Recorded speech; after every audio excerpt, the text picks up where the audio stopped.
Hello friends, யாருக்கும் வணக்கம். Welcome to Asian talks. இன்றைக்கி சிறுகடிக்க ஆசையில் கிறிஷ் பர்த்டேக்காக ரோகிணி அவங்க வீட்டுக்கு போயிருக்காங்க.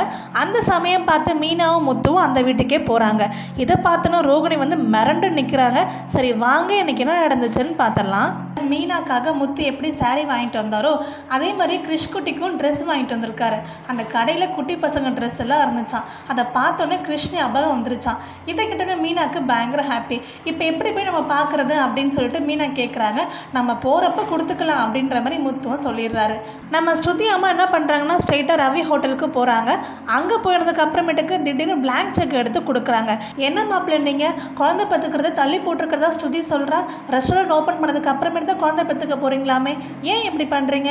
எல்லாம் அந்த வயசில் நடக்க வேண்டியது தானே.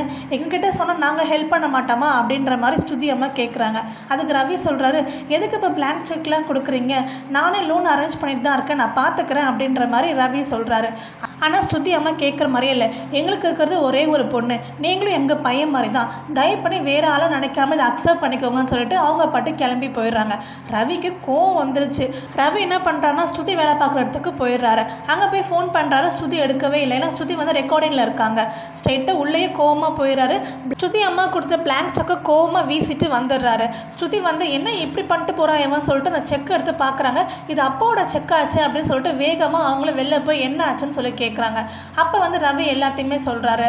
அப்புறம் ஸ்ருதி சொல்கிறாங்க, இதில் என்ன இருக்குது ரவி, அவங்க சும்மா உனக்கு ஹெல்ப் பண்ணுன்றதுக்காக பண்ணியிருக்காங்க. இப்போ மனோஜ்லாம் அவங்க மாமனார்கிட்ட வாங்கினது இல்லையா, அதே மாதிரி தான் இதுவும், உனக்கு வேணா வச்சுக்கோ அப்படின்ற மாதிரி சொல்கிறாங்க. அதுக்கு ரவி ரொம்ப கோவமாக சொல்கிறாரு.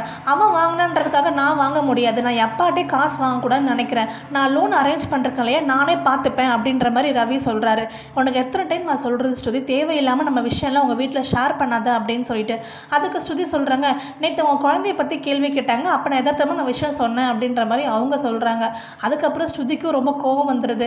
இங்கே பாரு, உனக்கு இந்த செக்கை அக்செப்ட் பண்ண விருப்பம் இல்லையா, கிழிச்சு போட்டு போக வேண்டியதுன்னு, எதுக்கு தேவையில்லாமல் நான் வேலை பார்க்குற இடத்துல டிஸ்டர்ப் பண்ணிட்டு இருக்கேன், இதுக்கப்புறம் இந்த மாதிரி பண்ணுற வேலைலாம் வச்சுக்காத ரவி சொல்லிட்டு அவங்களும் கோவமாக உள்ளே போயிடுறாங்க. ரவியும் கோவமாக கிளம்பி போயிடுறாரு. இதுக்கு நடுவில் கிறிஷோட பர்த்டேக்காக ரோகிணி அவங்க வீட்டுக்கு போகிறாங்க.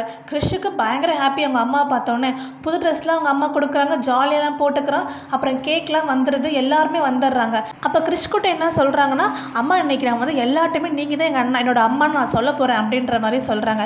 அதுக்கு ரோகிணி சொல்கிறாங்க, தேவையில்லாமல் அதெல்லாம் சொல்லக்கூடாது கிறிஷ், நானே நேரம் வரும்போது நானே சொல்கிறேன், இப்போதைக்கு யாருக்கும் எதுவும் தெரியக்கூடாது அப்படின்ற மாதிரி அந்த குட்டி பையன்ட்ட சொல்லிடுறாங்க. அந்த குட்டி பையன் சரிம்மா அப்படின்ற மாதிரி அவனுமே அக்செப்ட் பண்ணிக்கிறான். எல்லாமே ரெடி பண்ணிட்டாங்க. இன்வைட் பண்ண எல்லாருமே வந்துட்டாங்க. கரெக்டாக கேக் கட் பண்ண சமயத்தில் பார்த்தீங்கன்னா முத்துவும் மீனாவும் சர்ப்ரைஸாக என்ட்ரி ஆகுறாங்க. அதை பார்த்தவொடனே என்ன பண்ணுறதுனே தெரியல கிறிஷுக்கும் கிறிஷோட பாட்டிக்கும். கிறிஷ் அமைதியாகவே இருக்கிறாப்புல. ஆனால் முத்து ஜாலியாக அவரை தூக்கிட்டு அப்புறம் மீனா வாங்கிட்டு வந்த ட்ரெஸ் எல்லாம் கொடுக்குறாங்க. மீனாக்கும் முத்துக்குமே ரொம்ப ஷாக். இன்றைக்கி தான் கிறிஷோட பர்த்டேன்றது அவங்களுக்கு தெரியாமல் எதிர்ச்சா தான் வந்தாங்க இல்லையா.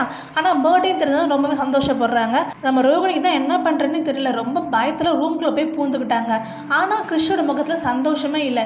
இது முத்து நோட்டீஸ் பண்ணிட்டாரு. கிறிஷோட பாயிட்ட முத்து சொல்லுறாரு, அவனுக்கு அவன் அத்தை ஞாபகம் வந்துருச்சுன்னு நினைக்கிறமா, நீங்கள் அவங்களோட ஃபோன் நம்பர் கொடுங்க, இங்கே பிள்ளைங்களை விட்டுட்டு அங்கே அவங்க வேலை பார்த்து சம்பாரிச்சு என்ன பண்ண போகிறாங்க, இங்கே எல்லோரும் ஒன்றா இருக்கிறது நல்லது, நான் பேசுகிறேன் கொடுங்க அப்படின்ற மாதிரி ரொம்ப ஃபோர்ஸ் பண்ணி கேட்குறாரு.